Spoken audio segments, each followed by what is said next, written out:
यानी पैसा फेंको तमाशा देखो सॉर्ट ऑफ सिनेरियो। सरल शब्दों में इसे कहे तो जो भी गेमर्स माइक्रो ट्रांजैक्शन का इस्तेमाल करते हैं या इन गेम करेंसीज का इस्तेमाल करते हैं वो हमेशा डोमिनेटिंग स्टेट पर रहा है। टॉक्सिक गेमिंग कल्चर को अलग लेवल पे बढ़ा रखा है, बढ़ावा दे रखी है और जो मेहनती प्लेयर्स होते हैं वो डिप्राइव हो जाते हैं। लेकिन ऐसी फीलिंग नहीं आएगी आपको कहीं कि ये फर्स्ट पर्सन शूटर है तो ये कॉल ऑफ ड्यूटी या बैटलफील्ड जैसे लगेगा। No, narrative, story, gameplay सब कुछ में एक बैलेंस होना चाहिए जो आजकल की गेम्स पे पता नहीं कहां लुप्त हो चुकी है। हे, कैसे आप सब? स्वागत है आपका एक और नई वीडियो के साथ। तो हाल ही में रिलीज हुई call of duty modern warfare 3 ने डिसअपॉइंट करने का कोई भी मौका नहीं छोड़ा और ना सिर्फ कॉल ऑफ ड्यूटी बल्कि तमाम ट्रिपल ए गेम्स आजकल बहुत हद तक हमें डिसअपॉइंट कर रही है। उसकी मेन रीजन है माइक्रो ट्रांजैक्शंस, लूट बॉक्सेस, इन गेम स्किन्स, इन गेम करेंसीज वगैरह। तो इससे क्या हो रहा है कि एक टॉक्सिक गेमिंग कल्चर को बढ़ावा मिल रही है। पे टू विन स्ट्रेटेजी अपना रहे हैं ये तमाम स्टूडियोज, यानी पैसा फेंको तमाशा देखो सॉर्ट ऑफ सिनेरियो। सरल शब्दों में इसे कहे तो जो भी गेमर्स माइक्रो ट्रांजैक्शन का इस्तेमाल करते हैं या इन गेम करेंसीज का इस्तेमाल करते हैं वो हमेशा डोमिनेटिंग स्टेट पर है और इसी प्रकार एक टॉक्सिक गेमिंग कल्चर ग्रो कर रही है। मल्टीप्लेयर गेम्स पूरी तरह बायस्ड हो चुकी है और इट्स नो लॉन्गर फन। मैं मल्टीप्लेयर गेम्स की बात कर रहा हूँ, मल्टीप्लेयर मोड की बात कर रहा हूँ स्पेशली यहाँ। तो ऐसे जमाने में फ्रस्ट्रेटेड होकर मैंने सोचा कि मैं स्टीम लाइब्रेरी पर दोबारा विजिट करता हूँ और तमाम जो मेरी लाइब्रेरीज है मैंने वहां खंगाल कर देखा और मुझे एक बहुत अच्छी सिंगल प्लेयर गेम मिली। बेसिकली मैं सिंगल प्लेयर गेम की तलाश में ही गया था क्योंकि ऐसे जमाने में हम जैसे जो सिंगल प्लेयर गेमर्स है वो बुरी तरह डिप्राइव्ड हो रहे हैं। देखिए, मल्टीप्लेयर गेम्स खराब नहीं होती, मल्टीप्लेयर गेम्स की अपनी खासियत होती है, प्रोज होते हैं, कॉन्स होते हैं, सारी चीजें सही अपनी जगह। लेकिन जो सबसे बड़ी डिस्ट्रॉइंग फैक्टर है, रूइनिंग फैक्टर है, वो दरअसल है माइक्रो ट्रांजैक्शंस और लूट बॉक्सेस, जिसने पूरी तरह से कोरप्ट कर रखा है टॉक्सिक गेमिंग कल्चर को, अलग लेवल पे बढ़ा रखा है, बढ़ावा दे रखी है और जो मेहनती प्लेयर्स होते हैं वो डिप्राइव हो जाते हैं। तो इसीलिए मैंने सोचा कि चलो इन सबसे दूर रहा जाए और एक सिंगल प्लेयर गेम में अपनी वीकेंड इन्वेस्ट करी जाए। So I finally found out a gem. Yes, आप जैसे कि देख सकते हैं this game is none other than Call of Juarez. ये कॉल ऑफ जुआरिस, जैसे भी आप इसे प्रोनाउंस करें, गनस्लिंगर या इन शॉर्ट सीओजी गनस्लिंगर। तो ये बेसिकली वाइल्ड वेस्ट एरा पे बेस्ड एक फर्स्ट पर्सन शूटर गेम है जो बहुत पुरानी हो चुकी है और इसकी ग्राफिकल फिडेलिटी जो है वो थोड़ी अलग है, थोड़ी भिन्न है, कार्टूनिश स्टाइल की गेम है, लेकिन वही खासियत है इस गेम की। तो जैसा कि आपको पता होगा शायद, वाइल्ड वेस्ट गेम्स के प्रति मेरी थोड़ी एक सॉफ्ट कॉर्नर है। मैं वाइल्ड वेस्ट गेम्स काफी ज्यादा प्रेफर करता हूँ, मुझे अच्छा लगता है। हिस्टोरिकल गेम्स वैसे ही मुझे बहुत अच्छे लगते हैं, सिंगल प्लेयर गेम्स, और जो एक्यूरेट होती है उनकी तो बात ही कुछ और होती है। और अपने पिछले वीडियोस में भी मैं वाइल्ड वेस्ट गेम्स पर काफी ज्यादा बात कर चुका हूँ। तो वाइल्ड वेस्ट गेम्स पर मैं तमाम वीडियोस बना भी चुका हूँ। Red Dead Redemption 2, red Dead Redemption 2 online, यानी रेड डेड ऑनलाइन बेसिकली। आपने अगर वो वीडियोस नहीं देखी है तो वो जाकर जरूर देख ले। इतना ही नहीं बल्कि मैंने एक और धमाकेदार वाइल्ड वेस्ट गेम की रिव्यू कर रखी है जिसका नाम है इविल वेस्ट। वो भी आप जरूर देख ले। अगर आपने ये वीडियो नहीं देखी है तो आप इन्हें जरूर देख ले और चेक कर ले ये तमाम वीडियोस। और इसी के साथ आगे बढ़ते हैं आज की वीडियो की तरफ, जो कि कॉल ऑफ जुआरिस या कॉल ऑफ जुआरिस गनस्लिंगर पे हो।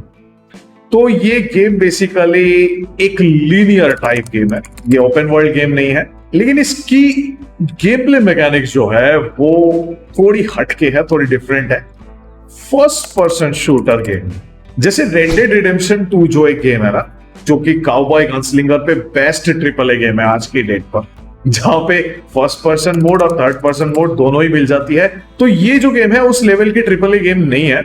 That is completely alright. ये बेसिकली एक लीनियर गेम है और यहां सिर्फ फर्स्ट पर्सन मोड अवेलेबल है और इसकी जो गेम प्ले डिजाइनिंग है, मैकेनिक्स है, वो भी थोड़ी अलग है। लेकिन ऐसी फीलिंग नहीं आएगी आपको कहीं कि ये फर्स्ट पर्सन शूटर है तो ये कॉल ऑफ ड्यूटी या बैटलफील्ड जैसे लगेगा। नो, ऐसी बात नहीं है। फर्स्ट पर्सन शूटर होने के बावजूद भी ये गेम काउबॉय गनस्लिंगर सिम्युलेटर ही फील होती है क्योंकि इसे इसी प्रकार ही बनाया है। Slow motion is there.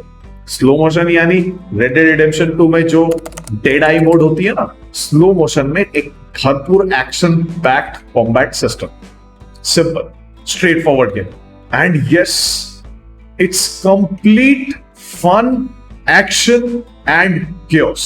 चाहे हम इसे गेम प्ले पर्सपेक्टिव से देखें, चाहे हम इसे स्टोरी के पर्सपेक्टिव से देखें, चाहे हम इसे लेवल डिजाइनिंग के पर्सपेक्टिव से देखें, एवरीवेयर इट जस्ट रॉन्ग। अगर मैं स्टोरी की भी बात करूं तो दोस्तों स्टोरी भी ऑसम, धमाकेदार है, माइंड ब्लोइंग, क्या कहने।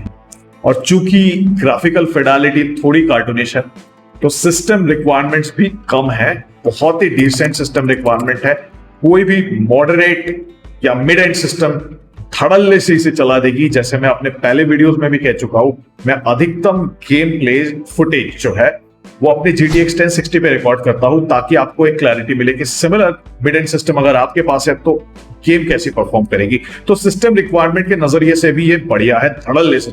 और ऐसी बात नहीं है कि गेम प्ले कार्टूनिश है तो थोड़ी बोरिंग सी फीलिंग आ जाएगी। No it's not like that.